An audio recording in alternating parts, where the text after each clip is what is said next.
better make it Saturday. Storms move in on Sunday. But with some schools starting next week, will the rain and heat stick around? 19 First Alert meteorologist Jeff Tanchek with a look at the next 7 days. The pattern's still active. I mean, everything we call these ridge riders, everything is riding, along the periphery of this big heat dome that's tomorrow going to be really centered over the southeast part of the country like Alabama. So we're still getting rounds of thunderstorms and the serious heat continues. Places like Oklahoma, like Arkansas, Texas here.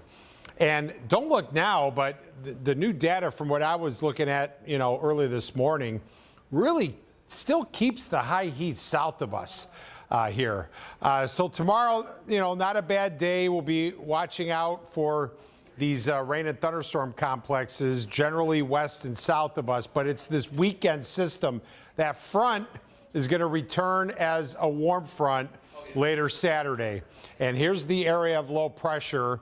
Looks like northwest Minnesota there Saturday afternoon. This will sweep east, and this is going to eventually drag a cold front through. So Sunday, like Saturday night, Sunday, we could be looking at rounds of thunderstorms here.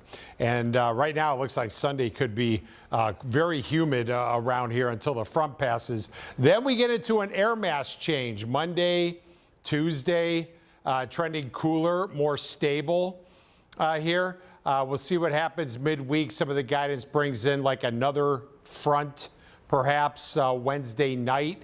But if that happens, this is next Thursday, higher heat could be staying to the south. So all eyes on that weekend system. We're watching it closely, and there could be heavy rains with that. A few of these storms could get spicy. But as I just said, the high heat looks to stay south of Ohio next week.